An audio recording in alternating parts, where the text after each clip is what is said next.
Oh, okay. And I, of course, forgot to put in the speaker. I always like it when I mess up. It's part of my brand. Ladies and gentlemen, welcome aboard. Welcome to another edition of Mark Isaac Butter Presents.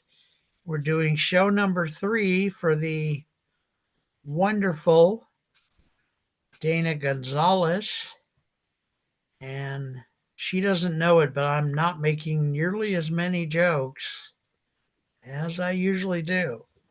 She says, "Well, you sure make a lot on this show, so I don't know how you even get the other ones on camera." Oh boy. All right. So Dayna, we were off camera. We were having a much more interesting than anything you're gonna. No, I'm kidding. We were having a discussion about your various 4 or 5 things. You said the for you bar, you kind of give it away unless you need to go do the job yourself, which is very gracious because it's not a nonprofit. It's just let me help my neighbor get through the day and make their bills. And you and your husband have a financial services company called Dreamweaver, which is very lovely. And you were saying off camera that it broke your heart that you sometimes just couldn't help people. Yeah, so our niche is like middle Americans, right? Wall Right. Street, Merrill Lynch, these folks, I have no problem with them, but they're not going to talk to someone like myself or you. We don't Right. make six No, no. figures. So our niche is that middle American family, families just like Okay. ours that are blue collar, trying to get by. And what I found was Yeah. my first year in business, I sat with approximately 200 families. And of that, only about 20 was I able to actually make clients and get some help and make sure that their boxes were checked off. So it But you were able to schedule 200 sittings with different families in 12 months? yes, sir. Yeah, because I'm doing it full time. My So husband how long have you been taking meth? worked taking 200 in a year? it was about 200 Damn, families. girl. Now You go, girl. You go, girl. that includes, so it's a pretty much within the first 20 minutes or 30 minutes of sitting with a client, whether or not Yeah. you're gonna be able to help them. And I try to give everyone some sort of value, even if it's just, hey, here's Yeah. some net strategies, here's some things you can do. I'm going to put some stuff in an email. I'll check back with you from time to time and see if things have improved. And so, Okay. but of that 200 or so, and I would say, let me say about 18 months, about a year and a half. And I realized there's a lot of families that I was leaving behind because we weren't able to service them and could only give them little value driven things like, hey, here's some debt planning, here's some little. Yeah. So well, let me interrupt you more often because I want to capture somehow. I don't know how I'm going to do it yet. I really don't, but I want to capture some of the deeper questions that we could explore if and when we get there. And one of these deeper questions is if you could see 200 families in 18 months, I and other people want to know how in the hell you did that, like how you found them. If you set 200 appointments, do you know that whole shtick about in sales? Or you're not? Should be 30%. 30, you should be able Well, I'm 200. saying, But this is anyone that was referred to me. This was anyone who connected like but through these marketing are networks. 200 meetings that actually happened. For the most part, yeah. Some people just blow you off, right? And they don't I know, but I'm return your saying, call. But yeah, the, 200 contacts. Like the way I I can was taught stretch. in the way I was taught in sales is like you do 1,000 calls, and of the 1,000 calls, 500 of them call you back, and of the 500, you know how it goes, right? Or not? Yeah, I do. But 300, 300 we, set an appointment, and of the 300, 151 decide to take the meeting, and blah blah blah. And you get down to like two people actually buy the product, Yeah, well, Um, if you do the math simply, you're looking at maybe like 10 people in a month. There's 30 days in a month. I was sitting with like one or two families a week, maybe I guess is the average. yeah, I guess well, if you could take it out to 18 months, it makes it a little bit more realistic, but it's still laudable that you could do that because I was talking to your son on the phone the other day, and he said, "Boy, when mom was doing that 200 thing, we never saw her. It was pizza every night. Uh, Yeah, and that's not it's we had to write down her name on the window of our bedrooms just to remember to was call on her a milk carton mom." at one point. Yeah, Yeah. I yeah, mean, you're yeah. welcome to talk to any one of the kids and they'll tell you that that's pretty much how it was. But the reason being is because coming from that background myself, I know how important that mission was. Like when we learned the concepts ourselves, my husband and I, and we were just blown away that why have we never learned this? Like, why hasn't anyone ever taught us this? Yeah. And So so we started with our own families, our own friends, our own, right, and right. then it kind of snowballed and people would give us referrals. I'd go to networking events and find, Yeah. so I wasn't just like cold calling lists. Like these were very intentional appointments and names of people and families that. Okay, so let's stick. This is fascinating. So let's stick with this. This is going to bring out the better parts of me, and there aren't that many of them, so we should do this. Um, how did your husband's name you said was Rufus, or what did you say? His name is Steve. That's not a Texas name, Steve. It's Come not on. a Texas name. I don't know. It's a cowboy He's name. gonna come beat me up now. So, how did you two get to a place in life, A, where you wanted to be educated about financial services? What drew you to that field? Like you could have become a contract assassin instead. It's more money, Probably pays better. pays better. You get to see the world. You Yeah. get to So influence people. yeah, I love that question because it kind of does tie in the whole bartending and mobile. That was my trade. My husband is in the oil So, field. so Um, you so wait. So let's do a little timeline here. When you were well, you're probably 14 now. So when you were 11, you were a bartender, right? What did you start doing when you became an adult? Or as I started working at 14, I really did. So when you had your first couple of jobs, I what'd was you in the do and service. how did that go and get into the thing that became more permanent? So I was in the service industry. I started out as a waitress. Put myself through college. I went to business school. Wait. So We're gonna you fast forward. We got to go fast, Mark. do, are you sure? So you're the guest. It's Just okay. know that when you go fast, you lose me in several levels. I mean, We'll go as fast. you lose Well, your you pace. lose me so far that by the time you get to the end, I'm going to be looking at the audience going, so There when you she have it, bought the folks. Ferrari, he was a rabbit. Yeah. No, but yeah, I was When did service you become a waitress? Like 16, 18, 18, 20? about 18. Yeah, Right. coming out of You're high a school. waitress. And that's like Denny's, IHOP, A Cracker Mexican Barrel. restaurant. I Huh? live I live in rural South Texas. My first job was at a Mexican restaurant. Very nice. I have my first wife was Chicana, by the way. Yeah. You wouldn't even want to go there. I almost asked you in the first show without you knowing me, please send me some burritos. Just out of nowhere. But Well, a lot of stuff I'm gonna say is gonna come out of nowhere. Like where did the Ferrari and a rabbit? That has no relationship to anything we've said. So all right, so you did that. How long did you do that work? um, service industry has been on and off for about 25 years. So all right. So you've done it quite a bit. Mhm.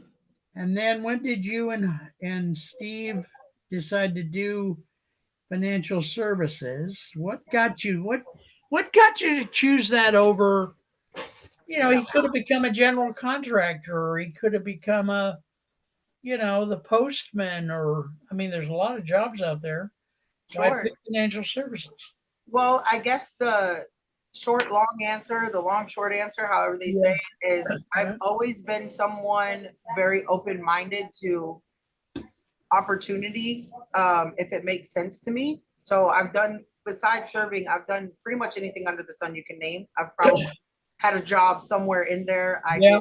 did, I worked for a financial services company years and years ago for about 7 years, a little tiny company called ING. They're now called Voya. They're not a small company, by the way. I So was you were approached to work in financial services. Yes. So someone approached me. We were just like Probably you and I here probably talking. one of your customers, right? Yep, I was bartending, in fact, that Okay, and I have certainly heard of Voya. Were they previously called ING? yeah, previously. That was years and years and Because years. now Voya is so big, they have very slick ads on TV out here, at least. Yeah, I Curious. worked for them up in when I lived in Minot, North Dakota, actually. And that was, North gosh, Dakota. it's been Boy, now there's a 15, 16 years ago at this point. wow, crazy. Yeah. I'm not going to remember this, but believe it or not, we're actually recording. I hope we are. Did we ever start recording? I think Yes. Well, I've done it before. Well, folks, thanks for watching this 17-hour show. And then I go to process. They go, ah, I never hit the record button. So you yeah. worked for Voya for a while, and you kind of learned a little about financing. Is fintech the same as saying financial services, or is it a different thing? You caught me. I'm not going to pretend I know the answer to that question. Okay, I keep hearing it out here. This phrase fintech. I've It's seen it pop up on financial social media. technology. I don't know what it Yeah, means. I've seen it. I wonder if it's some kind of AI, maybe, but I'm not even going to guess because Yeah, no, that's all I'm not good. versed in that. So So you did Voya. You learned some financial services. Do you think in that 7 years that you worked at Voya, you got your heart into thinking, okay, if I very not nice. at all. See, that's authentic. People will buy from who they like, know, and trust. Yeah, not Somebody at who has all. the guts to be authentic and go, no, not really. It's It's boring. beautiful. It's worth $1,000 a minute. I'm telling you. So No, few people are willing to be truthful. So at some point after Voya, you yeah. So said, hey, I can help people. I moved back home to Texas after my daughter Lizzie was born, and I drove trucks. I got my CDL for a time. Did Okay. that for several Long haul, years. short haul. Both. I started over the road to get the Wow. experience, and then I came home locally. Um, I still actually have my CDL. In fact, I'll never let it go because I believe in having things to fall back on. Um, Yeah. but I went back to bartending because I got remarried to my husband Steve, and he works a very good job. He's able to support the family. So just to get out of the house, and have a social Yep. life, I picked Yep. back up into bartending. And a customer had come in, and we were having a lovely conversation. He's like, "Man, there's something about you. I can't quite put my finger on it, Yeah. but you're magnetic. And have you ever considered doing something else besides bartending?" And the rest, the You're short like, part of yeah, the story is been like there, I got done that. sold. Yeah. I got sold on this idea to be introduced to he said, "I have a friend that's expanding his financial services company. He's based out of New York. I'd love to introduce you." I said, "Yeah, sure. I'm open-minded. I'll listen to anything once, twice if I like it." Right. So I met with this gentleman, and within a few minutes, I was like, I think I'd like to do this. So the process was pretty simple, and I still didn't really take it very seriously in the beginning, I'll be honest. Um, Yeah. we sat down, my husband and I, we went through our books with our broker, and he kind of helped us sift through things. And I'm like, man, wow, this is very eye-opening. Like having a second set of eyes on this stuff, it really helped us to get better about our budget and be able to save some money So this person from this company sat down did the kitchen table thing, right? With you all? on Zoom. We did it on Zoom because, like I said, Okay. he's All out of New right. York and we're here in And Texas. you That's mind the telling us beautiful thing. What company do you was that? It's called Revolution Financial Management. I'm sure you spoke to Amber. that's, how I connected with Oh, her. that's who that. I was going to say I've had Yeah, them on the show, but I did. yeah, That's Amber's thing. yeah. Okay, yeah, she's okay. So then you went to work for Revolution, then, right? As a contractor, yes, I got And licensed, and I'm an independent contractor. you So did that for how they long? You're still doing that? still doing that. They're our distribution platform. So we utilize their platform to distribute financial services to other people. Does that make sense? So they're the back office for Dreamweaver. Right. Yeah. Yes. Our Okay. platform. Mhm. And so in that, see, I teach a class about what I'm trying to get to. Okay. It's an 18-hour class. Like I said last time, I taught it 49 times. Where was the point in this thing where you or Steve or both of you said, you know what? If we keep learning about financial services, we could probably really help people. When did that happen? I would say probably about that year and a half, almost 2 year mark, where I realized that it's deeper than just teaching somebody a couple of numbers. When I realized there was a lot of people we couldn't help.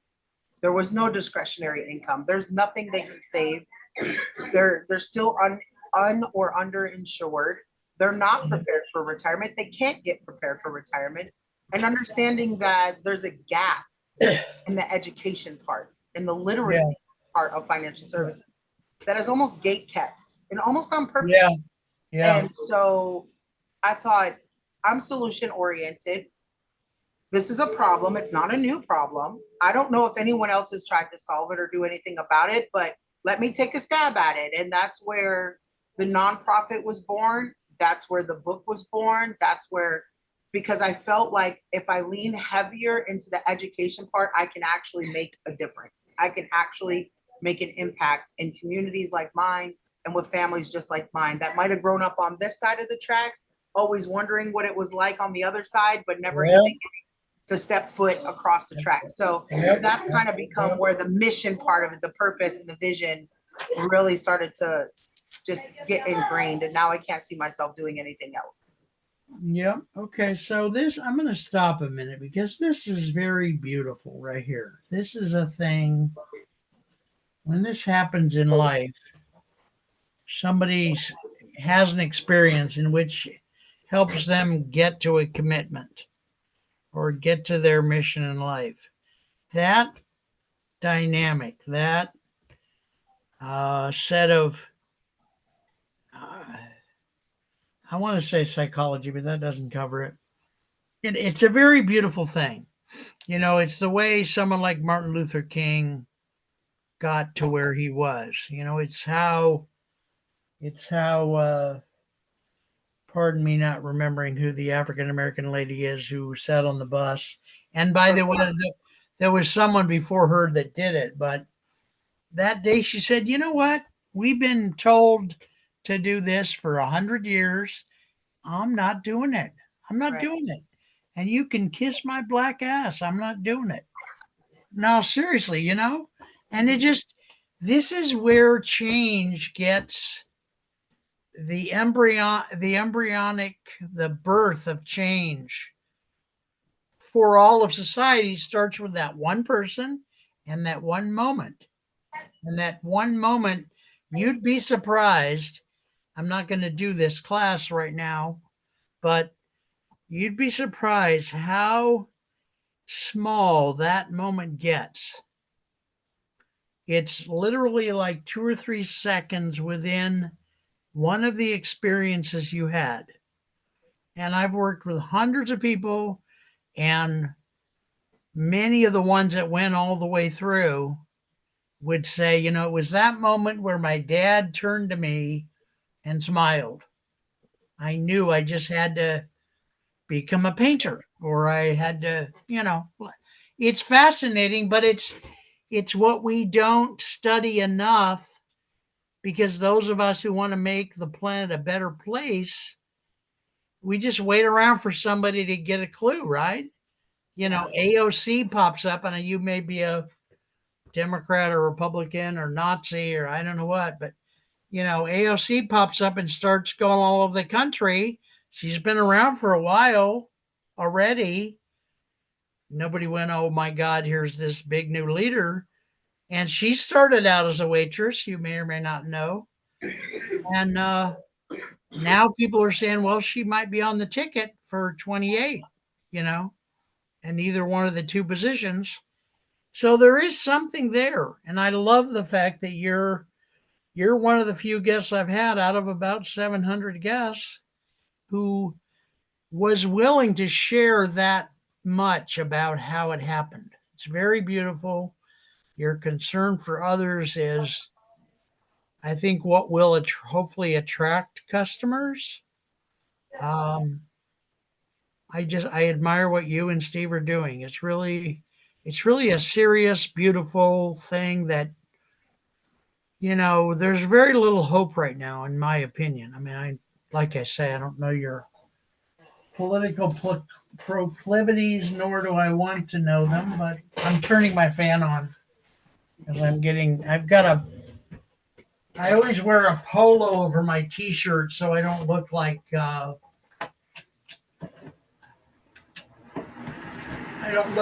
uncouth pig that I really am. Mark, and I'll be honest Gotta with go, gotta go.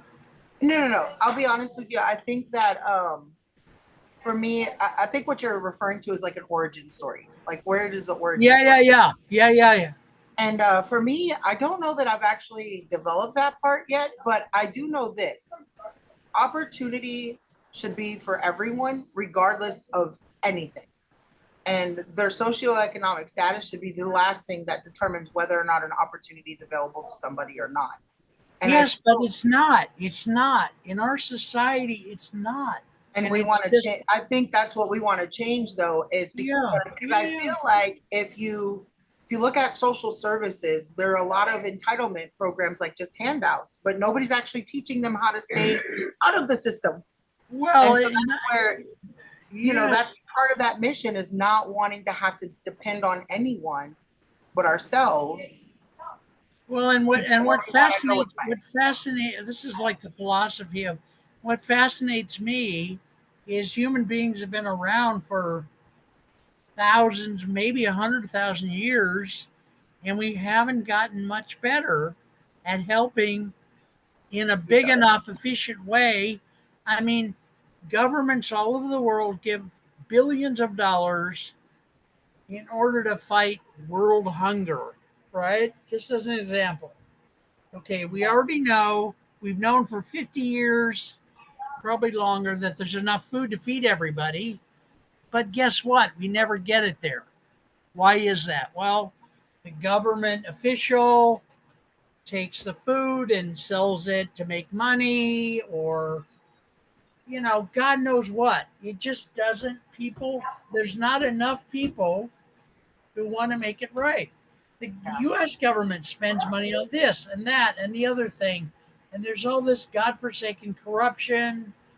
I mean, I'm on a soapbox, but so what? Yeah. We're, Well, it's the same, what I'm that's why saying? we're not called Dreamweaver by accident. Like it's all been what I call a divine design because I have no clue. There was no here's the plan, ABCD. No, it's all just kind of like boom, go do this, boom, go do that, boom. And it starts to get Yeah, cohesive. And I'm like, wow, this is this is it. Like this is the mission. This is the project. This yeah, is the vision and the thing. So I always want to give credit first to my creator. Like I'm yeah. not ashamed to say that I believe in God and I believe in Jesus Christ. And Praise the Lord. Praise and the I know Lord. that those things Yep. were birthed inside of me. And I know this, God does not call the qualified, he qualifies the called. And Yep. I feel as Yep. long as I walk in Yep. that purpose, like we are not by any stretch of the imagination some Praise the Lord.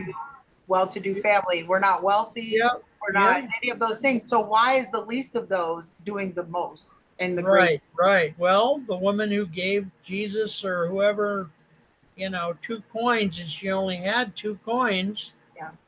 And then some other jackass comes up who has like $4.6 trillion and goes, "Here's 10,000 bucks, Jesus. Now tell people I'm your best friend." It just, and it's just, it's so replete, it's so ubiquitous. I'm really fascinated with how we got this far and we're still this We just need lame. more We're good. still this inefficient.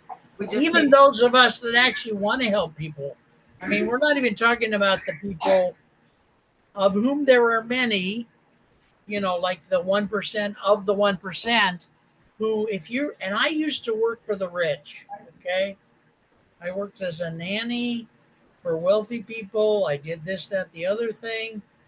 The mindset of a few, notice I said a few, rich people would horrify you. It's like language rape. These people think that everybody else is scum. Some of them, 1% of 1% of 1%, as scum. Shouldn't even be on the same planet, shouldn't have the right to even turn their head and look at them. There are still people like that infecting the world. And I mean, I don't know how we got here.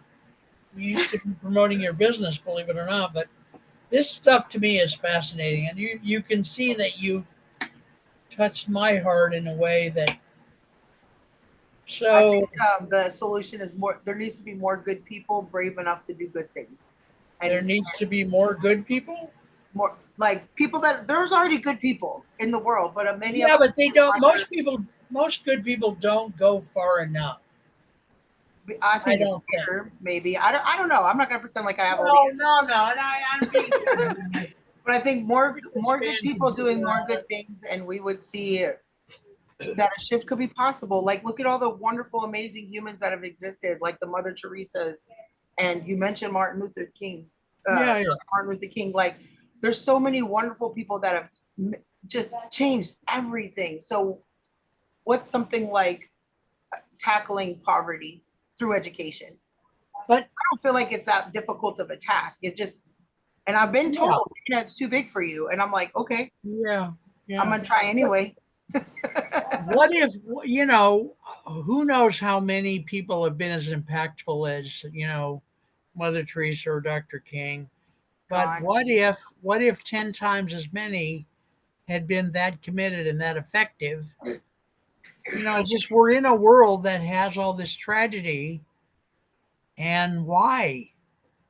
I don't know, friend. A 100,000 years later, why on God's green earth we couldn't reinvent the thing? You know what I'm saying? I don't It's know. crazy. Like I It's said, I don't crazy. know if anyone's We're ever not going to attempted it, know, but but we're gonna take a stab at it, Mr. Mark. We're gonna well, and we're try. both trying a lot. I mean, you and I both have spent our lives doing, you know, anyway. So let's do a little pitch here. Otherwise, I'm going to feel like I didn't do anything good for you today. But what can you say to our audience? I'm going to be silly and also serious at the same time. I'm ambidextrous. I mean, I would give my right arm to be ambidextrous. What what can you say to our audience that will encourage them to do something on behalf of the missions that you're on, or buy a product from you, or volunteer, or say, hey, we've got a truck we don't use. Maybe your nonprofit could use it. What would you like to say to our audience about anything like that? I think rather than making a statement, I would almost ask a question. If you found yourself wanting a better or different life or making an impact, whether it's on a personal level, whether it's your own financial situation, or if you're just someone that is a philanthropist that is looking for ways to contribute to humanity, my question would be like, how do you choose and what value do you hope to get out of the dash? Our epitaph has Mm, a start date and a finish date. What are you doing with the yeah. what are you doing with the in between part? And I think that's what I would say. I'm not big on do we sell products? Sure, we sell things. Yeah, no, and I'm the I'm same way. more I'm I'm supposed more to value charge. in Yeah, context. Like let's teach concepts and give some yeah, context, provide yeah, some value. If there's some things that we can help you with along the way to reach some goals, that's what we're all about. We're dream weavers. We're helping yeah. people weave their dreams, through financial literacy and different things like that. So Okay. All right. So okay, we're just about to wrap up. I want to let you know that I will possibly, because I get swamped like everybody, I sure. will possibly take these shows and put them in an AI site called, which one is which? I think the one I'll probably use is Opus Clip. And what that will do is generate a bunch of very short clips of what we're talking about. So Awesome. we'll have the show. This show's run for about more than 30 minutes, by the way. Like seriously, it's like more like It went by fast. It went it's by like fast. 40 minutes maybe. I don't know. Anyway, I'll take that. I'll make the show. I'll post the show everywhere that we talked about. But then later, when I get a chance, I'll put that link also additionally in Opus Clip, and it will generate 10, 20, 30 clips, and I'll put those in my YouTube shorts, and I'll put those in your BFF YouTube shorts. The problem, the reason I'm bringing this up is when I do a show for you, I send it to you for approval. Okay. It's a binary system. If you approve it, great. If you don't approve it, then one of two things happens. Either I throw it away or I tell you to your great surprise that we have 3 levels of paid services. So I can take that. You can say, well, I like this show, but I didn't like this part, but I like this part. I can go to my people like Priya or the people in Pakistan who work with me and say, she needs to take out, from 1 minute, 37 seconds to 7 minutes and 8 seconds. No, seriously. And so they'll cut that out. But that's cost money. And so I will charge you money for that. Otherwise, we just throw it out and do it again. So no, it's the only way I can survive. Sure. I mean, you're doing a good service for I Well, wondered about that. Like, how is he able to do these things without I believe me, I don't take half the medicine I used to take because I can't afford it. I screwed up this month on the internet, and now I'm gonna maybe not be able to pay my rent this month. I get by. Oh, I well, do how does great. your audience help you, Mark? Like, do you do They yeah. What can I say? I'm gonna be as honest as you were. Okay, they don't. that's not They nice. really don't. Y'all I get. should start I'm a trying to find a way. Cash App and Venmo up there so we can I'm trying. all Well, throw I'm you trying to a find a way to get. I'm trying to find a way to get more views. I've had 70 people from Alignable over the last couple of years say, well, I can get you more views and it will only cost you $4,000 a month for 10 years. Wow, nice. Thanks. Homie, don't play that. I don't have that kind of cash, so I'm trying to just experiment. I make things like I made a few videos that I'm more proud of than others called the Caspian the Blue Rabbit, and I trademarked that name.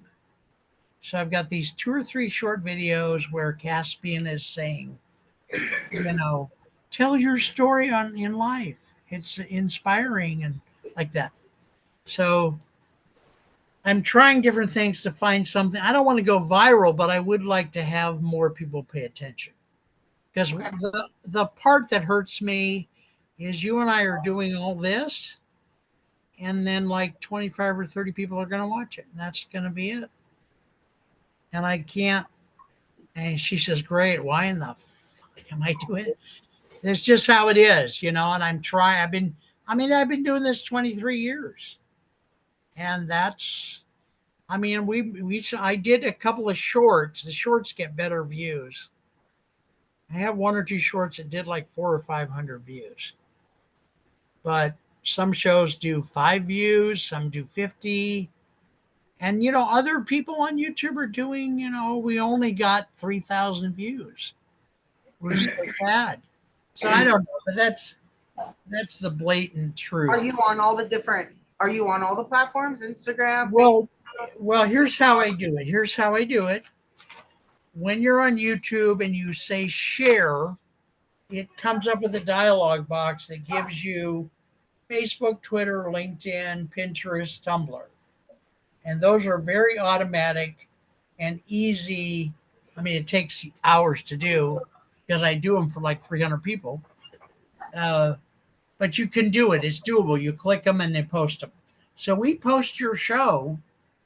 We used to post it 25 times each show. Now we say we post it 10 times. But I've got people I put on the show a year ago, and I'm still posting them just for fun. And I keep track of all of it. So I do that. But honestly, Dana, it doesn't have a real. It doesn't seem to have an effect. And Yeah, so it's bizarre to me too with some of the algorithms and the different things because I know this like I'm I always try to I'm always looking out for other people. So like I'll share like just recently we connected with there's a group in San Antonio called the Anti-Bully Gang, and they're actually going to be okay, coming to one of our events we have in July. We're doing a youth expo okay, for kids, for kid market vendors and different things. all Anyway, right, all right, uh, and I'll share like, hey guys, we secured these folks to come.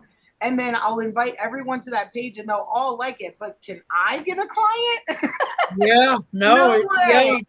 Will yeah, anybody return the favor and share? And I'm like, right, wow, you know, but I yeah, don't get better. I don't, to me, it doesn't bother me because I'm like, hey, if someone else gets some value or you know, goes viral or whatever, like yeah, helping another friend. I have a friend with a kid that does MMA, and it's six figures how much it's going to cost to fly him all over yeah, the world to do these fights and stuff. And I'm helping them come up with yeah, ideas of how they can raise money, yeah, get sponsors, and do all the things. And I'm like, that kid's going to be big someday, and I can. No one will ever know who Dayna Gonzales is. yeah. I'll know. I think I'll you and I know. are. I think you and I are cousins or something We because might be. You said you're that's from that's the Ohio. blueprint of my life too. I enjoy doing it so much. I do it in spite of that. Yeah, yeah. And It's just to me, I love what I love. I love doing what I do, and I know that my creator looks and blesses me for that. well, and I will now publicly apologize to you for not getting you more views. I know. And No, no, seriously, and I have been working my ass off on getting how to get more views. I'm using 5 or 6 different systems that I can afford. And one of them is a paid service out of either India or Pakistan, I don't know which, where if we pay them a certain amount, they will guarantee us 2,000, 3,000 views.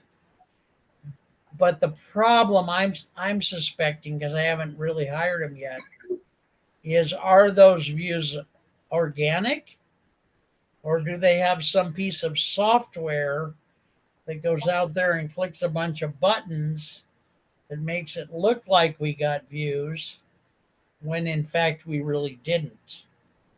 yeah, we're And seeing. Yeah, a lot of companies promise that and they all say they're organic, but I haven't figured out a way to verify that it's organic. So, am I doing a disservice to my customers? sure. Yeah, so, yeah, and I use AI a lot to figure out how do I market better? What are the most important things on YouTube that I should be doing? Like one thing I can't get around to is putting the hashtags in the hashtags box way at the bottom of the page because it's just too laborious. You can put hashtags in the description box at the top, but the AI says it's not quite as effective. When you So can I, have you can use like ChatGPT is free and have it create the hashtags for you where you just copy and paste them.